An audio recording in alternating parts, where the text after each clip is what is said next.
let's say you're an American student and you move out of town, but you don't move out of state, and you go to a university that charges you $30,000 for 3 years of tuition, plus, of course, living expenses. So you graduate with around $50,000-$60,000 of debt. And let's take a person in similar circumstances, similar age, but let's change the country. So China. You are a student of a similar size city in terms of population. You decide to not leave your province as well, move to a similar distance and go to university there, and you graduate from university, but you only have the equivalent of $8,000 of university debt. And of course, living expenses, which may take you over into the $20,000 range.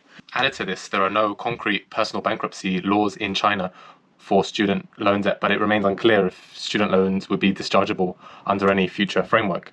Of course, in the US, people can and do go bankrupt and become homeless as a result of student loan debt, and this may be the exception rather than the rule. My point is that, and it's an obvious one, that the higher costs of US higher education may be limiting social mobility and equality of opportunity if graduates, students need to think about where they're studying, if it's closer to home, compared to China's system. Of course, China faces its own challenges with its higher education system, such as the lack of qualified professors, its budget constraints, and its potential corruption and emissions, which the US is not immune from as well.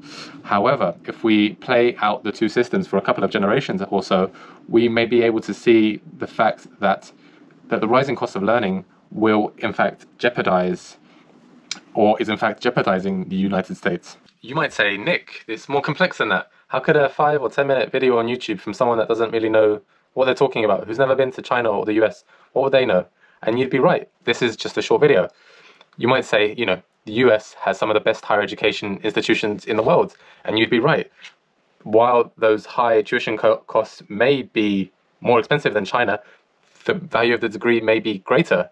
Cheaper degrees in China make higher education more affordable, but there may be, at the present, quality issues with some of those Chinese institutions, leading to less value in those degrees.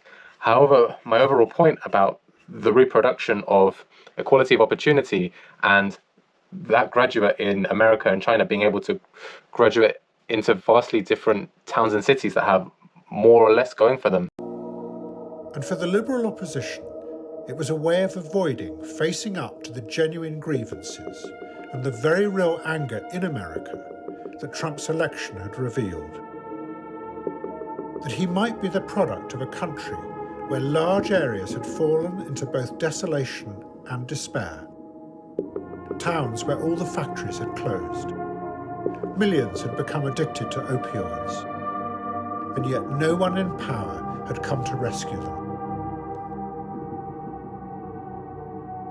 But the Liberals couldn't face this, because they too had no idea of how to solve those problems.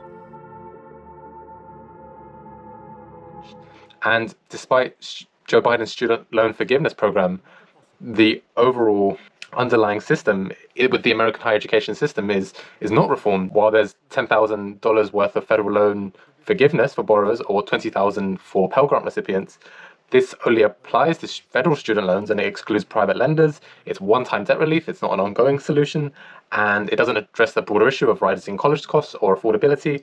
And there's legal challenges as well. Of course there are. It's America. There's several lawsuits which question the administration's authority for all of this broad debt cancellation. So in the main, the US has problems, but so does China. And thus concludes this very short and unhelpful video.